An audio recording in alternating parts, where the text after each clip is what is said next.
Welcome to visual classes. GK GS series का ये है 5वां पार्ट, जो कि हेल्पफुल होगा SSC, railways and various exams के लिए। तो चलिए शुरू करते हैं। आज का पहला सवाल है, the principle of working of periscope is based on. Periscope कौन से प्रिंसिपल से वर्क करता है? ऑप्शंस हैं reflection, refraction, refraction and reflection both, या फिर रिफ्लेक्शन एंड इंटरफेरेंस। पेरिस्कोप कहाँ पे यूज होता है, ये अगर पूछा जाए तो इसका आंसर सबमरीन होगा। सबमरीन पे पेरिस्कोप यूज होता है। पेरिस्कोप का फंक्शन क्या है, ये अगर पूछा जाए तो पेरिस्कोप सबमरीन के अंदर से सी के सरफेस में क्या चल रहा है ये देखने के लिए पेरिस्कोप यूज होता है। पिक्चर में दिख रहा होगा, ऐसे सबमरीन के ऊपर लगा हुआ है और सबमरीन के अंदर से कोई इसे ऑपरेट कर रहा होगा, जो कि सरफेस में क्या चल रहा है वो देख पाएगा। क्वेश्चन में पेरिस्कोप कैसे वर्क करता है ये पूछा गया है, तो इसका आंसर होगा रिफ्लेक्शन एंड रिफ्रैक्शन। रिफ्लेक्शन किसे कहेंगे? सपोज ये एक मिरर है, लाइट इधर से ट्रैवल करके आया, रिफ्लेक्ट करके इधर चला गया, तो इसे कहेंगे रिफ्लेक्शन। ये कोई भी एंगल पे रिफ्लेक्ट कर सकता है, सीधा आके सीधा भी रिफ्लेक्ट कर सकता है। रिफ्रैक्शन होता क्या है? रिफ्रैक्शन पे अगर लाइट मीडियम अगर चेंज कर रहा है, लाइटर मीडियम से डेंसर मीडियम हो या डेंसर मीडियम से लाइटर मीडियम हो, सेकेंड मीडियम पे जब एंट्री करता है तो उसका डायरेक्शन थोड़ा सा चेंज हो जाता है, इसे कहते हैं रिफ्रैक्शन। इस क्वेश्चन का आंसर क्या है? इस क्वेश्चन का आंसर है रिफ्लेक्शन एंड रिफ्रैक्शन। चलिए अगले क्वेश्चन पे चलते हैं। अगला क्वेश्चन है, fish plates in railway track are used to. Railway track पे फिश प्लेट्स किस लिए यूज होता है? ऑप्शंस क्या क्या हैं देखते हैं। ऑप्शंस हैं to join two coaches, to connect two rails, to guide the wheels of coach, या फिर both B and C. Picture में दिख रहा होगा ये दो रेल्स हैं और इसे जो पार्ट कनेक्ट किया है ये वाला पार्ट, इसे कहते हैं फिश प्लेट। तो इस क्वेश्चन का आंसर हो जाएगा option B, to connect two rails. दो रेल को कनेक्ट करने के लिए फिश प्लेट का यूज़ होता है। अगर पूछा जाए दो रेल्स के बीच में गैप क्यों होता है, तो उसका आंसर होगा समर के टाइम पे टेम्परेचर के वजह से मेटल का एक्सपेंशन होता है। दो रेल्स ओवरलैप ना कर जाएं, इसके वजह से थोड़ा सा गैप दिया होता है। अगले क्वेश्चन पे चलते हैं। अगला क्वेश्चन है, the Sikh Khalsa was founded by. Sikh Khalsa की स्थापना किसने किया था? ऑप्शंस हैं गुरु तेग बहादुर, गुरु गोविंद सिंह, गुरु नानक, या फिर गुरु अर्जुन देव। इसका आंसर है ऑप्शन नंबर बी, गुरु गोविंद सिंह। गुरु गोविंद सिंह ने सिख खालसा की स्थापना की थी। गुरु गोविंद सिंह सिखों के 10वें गुरु थे। खालसा बनने के लिए क्या क्या चाहिए? खालसा बनने के लिए 5 चीज़ चाहिए होता है। पांचों का नाम के से शुरू होता है। क्या है वो 5 चीज़? वो है केश, किरपान, कच्छा, कंगा और करा। केश क्या होता है? केश मतलब बाल होता है, बाल आपको काटने नहीं होते हैं। किरपान क्या होता है? किरपान एक टाइप का हथियार होता है जो खालसा अपने पास हमेशा रखते हैं। कच्छा क्या होता है? कच्छा आपको पहनना पड़ता है। कंगा क्या होता है? कंगा एक टाइप का कंघी होता है। और करा क्या है? करा हाथ में जो पहनते हैं उसे करा कहते हैं। गुरु तेग बहादुर कौन है? गुरु तेग बहादुर 9th सिख गुरु हैं और जिनको औरंगजेब ने मार डाला था। गुरु नानक कौन है? गुरु नानक सिखों के फाउंडर हैं। इस हिसाब से गुरु नानक सिखों के प्रथम सिख गुरु हैं। गुरु नानक ने लंगर सेवा भी स्टार्ट किया था, जिनमें फ्री में खाना दिया जाता है गुरुद्वारे में। गुरु अर्जुन देव कौन थे? गुरु अर्जुन देव सिखों के 5th गुरु थे, जिनको जहांगीर ने मार डाला था। नेक्स्ट क्वेश्चन है, which type of lake is formed by volcanic activities. कौन सा लेक वॉल्केनिक एक्टिविटी की वजह से बनता है? ऑप्शंस हैं lagoon, caldera lake, karst lake, या फिर fresh water lake. Option wise देखते हैं। लगून क्या होता है? लगून होता है एक बिगर वाटर बॉडीज़ को लैंड मास अगर सेपरेट करके एक लेक फॉर्मेशन कर रहा हो तो उसे कहते हैं लगून। जैसे हमारा चिलिका लेक एक लगून लेक है। काल्डेरा लेक किसे कहते हैं? काल्डेरा लेक कहते हैं वॉल्केनिक एक्टिविटी में जो लेक फॉर्मेशन होता है उसे कहते हैं काल्डेरा लेक। सो इस क्वेश्चन का आंसर हो जाएगा काल्डेरा लेक। कार्स्ट लेक किसे कहते हैं? कार्स्ट लेक कहते हैं अगर केव्स वगैरह, गुफा वगैरह अगर कोलैप्स होके लेक बन जाए तो उसे कहते हैं कार्स्ट लेक। और लास्ट ऑप्शन जो है फ्रेश वाटर लेक, इसे हम कहते हैं मीठे पानी का झील। एक और टाइप का लेक होता है जिसे मीटियोर लेक कहा जाता है। अगर स्पेस से कोई मीटियोर आके धरती से टकरा जाए और उससे जो लेक फॉर्मेशन होता है उसे कहते हैं मीटियोर लेक। पिक्चर में आपको दिख रहा होगा ये एक मीटियोर लेक है। इंडिया में भी एक मीटियोर लेक है जिसका नाम है लूनार लेक, और ये कौन से स्टेट में है? ये महाराष्ट्र में है। चलिए नेक्स्ट क्वेश्चन पे चलते हैं। नेक्स्ट क्वेश्चन है, in the third region the shifting sand dunes are locally known as. रेत के टीले जो होते हैं, जो शिफ्ट होते रहते हैं, उसको थर्ड रीजन में लोकली क्या कहते हैं? ऑप्शंस हैं ध्रेन, दोरोस, दौर्स या फिर धैया। सैंड डून्स एक्चुअली में होते क्या है? ये एक जगह पे ऐसे पहाड़ होगा और हवा की वजह से इधर का सैंड सब ट्रांसमिट होके दूसरे एक जगह पे डिपॉजिट हो जाएगा। इसका आंसर क्या है? इसको लोकली क्या बोलते हैं थर्ड रीजन पे? इसको बोलते हैं ध्रेन। चलिए अगले क्वेश्चन पे चलते हैं। अगला क्वेश्चन है, name of the body which regulates the stock exchange in India. कौन सा बॉडी इंडिया में स्टॉक एक्सचेंज रेगुलेट करता है? ऑप्शंस हैं CBI, SIDBI, CID या फिर सेबी। इसका आंसर क्या है? इसका आंसर है सेबी। सेबी इंडिया में स्टॉक एक्सचेंज रेगुलेट करता है। इनमें से ऑप्शन ए जो है CBI, इसका फुल फॉर्म क्या है? इसका फुल फॉर्म है central bureau of investigation. SIDBI का फुल फॉर्म क्या है? सिडबी का फुल फॉर्म है small industries development bank of India. CID का क्या फुल फॉर्म है? CID का फुल फॉर्म है क्राइम इन्वेस्टिगेशन डिपार्टमेंट। और जो लास्ट ऑप्शन है, जो हमारा आंसर है सेबी, उसका फुल फॉर्म है securities and exchange board of India. SEBI का हेडक्वार्टर कहाँ पे है? सेबी का हेडक्वार्टर है मुंबई में। अगले क्वेश्चन पे चलते हैं। The rupee symbol of India is based on. India का जो रूपी सिंबल है वो कौन कौन से लैंग्वेज पे बेस्ड है? ऑप्शंस हैं Roman and Greek, Persian and Devanagari, Roman and Devanagari या फिर ग्रीक एंड देवनागरी। इसका आंसर है Roman and Devanagari.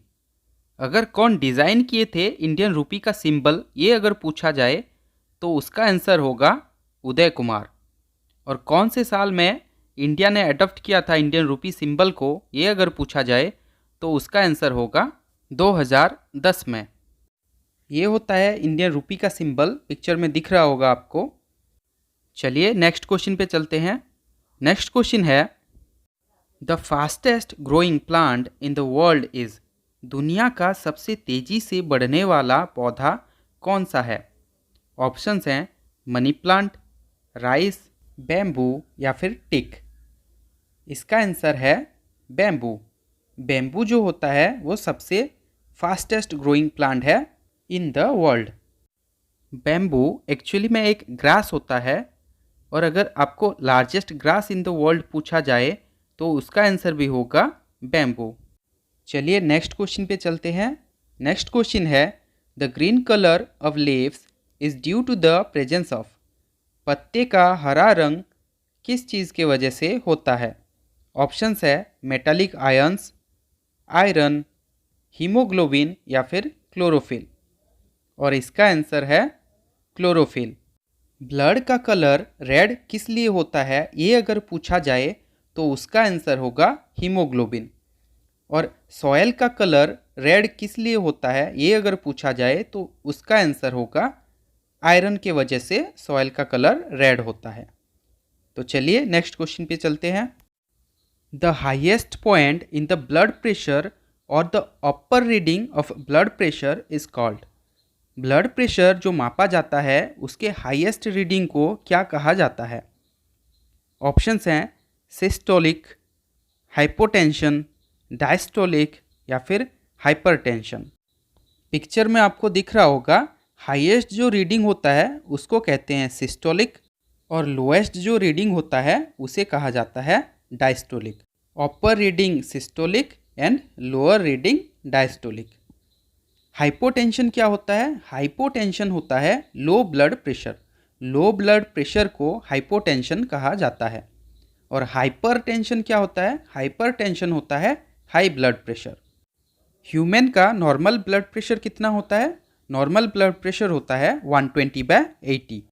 Next question क्या है देखते हैं। नेक्स्ट क्वेश्चन है anti defection law is given in which schedule of Indian constitution.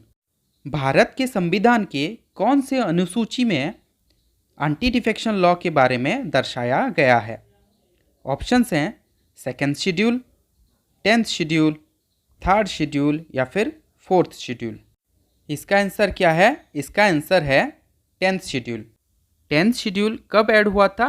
10th schedule 52nd amendment 1985 में कॉन्स्टिट्यूशन में ऐड हुआ था। सेकेंड शेड्यूल क्या है? सेकेंड शेड्यूल पे सैलरीज के बारे में मेंशन है, like salaries of president, governor, chief जजेस, जजेस ऑफ हाई कोर्ट वगैरह। थर्ड शेड्यूल पे क्या मेंशन है? थर्ड शेड्यूल पे ओथ एंड एफर्मेशन के बारे में है। फोर्थ शेड्यूल पे क्या मेंशन है? फोर्थ शेड्यूल में राज्यसभा में कितने सीट होने चाहिए स्टेट एंड यूनियन टेरिटोरी से वो मेंशन है। चलिए अगला क्वेश्चन क्या है देखते हैं। अगला क्वेश्चन है birth rate in a country is defined as. एक देश का जन्म दर कैसे डिफाइन किया जाता है? ऑप्शंस हैं number of birth per 100 in 1 year, number of birth per 1000 in 1 year, number of birth per kilometre of area in 1 year या फिर number of birth per 100 kilometre of area in 1 year. इसका answer क्या है? इसका आंसर है option B, number of births per 1000 in 1 year. Next question क्या है देखते हैं। नेक्स्ट क्वेश्चन है which article of Indian constitution has the provision for national emergency. Bharat के संविधान के कौन से अनुच्छेद में नेशनल इमरजेंसी के बारे में मेंशन किया गया है? ऑप्शंस हैं आर्टिकल 350, आर्टिकल 352, आर्टिकल 312 या फिर आर्टिकल 280। इसका आंसर क्या होगा? इसका आंसर होगा आर्टिकल 352। आर्टिकल 352 में नेशनल इमरजेंसी के बारे में मेंशन किया गया है। कौन कौन से केस में नेशनल इमरजेंसी लागू होता है? नेशनल इमरजेंसी वार के केस में, जो कि एक्सटर्नल एग्रेशन कहा जाता है, और आर्म रिवेलियन के केस में लागू होता है। इमरजेंसी 3 टाइप के होते हैं, एक नेशनल इमरजेंसी, एक स्टेट इमरजेंसी और एक फाइनेंशियल इमरजेंसी। नेशनल इमरजेंसी तो आर्टिकल 352 हो गया। स्टेट इमरजेंसी कितना होता है? स्टेट इमरजेंसी होता है आर्टिकल 356, जिसे हम प्रेसिडेंट रूल भी कहते हैं। और फाइनेंशियल इमरजेंसी आर्टिकल कितना होता है? फाइनेंशियल इमरजेंसी का आर्टिकल होता है 360। और ध्यान रखिए, फाइनेंशियल इमरजेंसी इंडिया में आज तक कभी लागू हुआ ही नहीं। इनमें से ऑप्शन सी आर्टिकल 312, इसमें क्या मेंशन है? आर्टिकल 312 में ऑल इंडिया सर्विस के बारे में मेंशन किया गया है। और last option, option D article 280, इसमें क्या मेंशन किया गया है? इसमें फाइनेंस कमीशन के बारे में मेंशन किया गया है। चलिए नेक्स्ट क्वेश्चन क्या है देखते हैं। नेक्स्ट क्वेश्चन है which of the following plants have root nodules. इनमें से कौन से पौधे के रूट नोडुल्स होते हैं? ऑप्शंस हैं leguminous plants, parasitic plants, epiphytic plants या फिर एक्वाटिक प्लांट्स। रूट नोडुल्स किसे कहते हैं? पौधों के जड़ पे ऐसे राउंड राउंड शेप का, पिक्चर में आपको दिख रहा होगा, ऐसा बना हुआ होता है, इसे कहते हैं रूट नोडुल्स। इसका आंसर क्या होगा? इसका आंसर होगा लिगुमिनस प्लांट्स। लिगुमिनस प्लांट का एग्जाम्पल अगर देखोगे तो लिगुमिनस प्लांट कौन कौन से होते हैं? मटर, मूंग, लेंटिल्स वगैरह लिगुमिनस प्लांट का एग्जाम्पल होता है। पैरासाइटिक प्लांट क्या होता है? पैरासाइटिक प्लांट जो खुद खाना नहीं बनाता लेकिन दूसरे प्लांट से न्यूट्रिशन गेन करके ग्रो करता है, उसे कहते हैं पैरासाइटिक प्लांट। एपीफाइटिक प्लांट क्या होता है? एपीफाइटिक प्लांट होता है जो दूसरे प्लांट के सरफेस पे ग्रो करता है और अपना मॉइस्चर्स एंड न्यूट्रिएंट्स एयर या फिर रेन वाटर से गेन करता है। उसे कहते हैं एपीफाइटिक प्लांट्स। और लास्ट ऑप्शन एक्वाटिक प्लांट किसे कहते हैं? एक्वाटिक प्लांट कहते हैं जो पेड़ पौधे पानी में जन्म लेते हैं, उन्हें कहते हैं एक्वाटिक प्लांट्स। आज का आखिरी सवाल है, the outer most layer of skin is. त्वचा का सबसे बाहरी परत कौन सा होता है? ऑप्शंस हैं डर्मिस, टिश्यूज, एपिडर्मिस या फिर हाइपोडर्मिस। पिक्चर में शो कर रहा होगा आउटर मोस्ट लेयर कौन सा होता है। आउटर मोस्ट लेयर होता है एपिडर्मिस, मिडिल लेयर होता है डर्मिस और इनर मोस्ट लेयर होता है हाइपोडर्मिस। तो इसका आंसर क्या होगा? इसका आंसर हो जाएगा epidermis. Epidermis is the outer most layer of skin. Thank you for watching. Please video को लाइक करें और चैनल को सब्सक्राइब नहीं किया है तो चैनल को सब्सक्राइब करें। Thank you.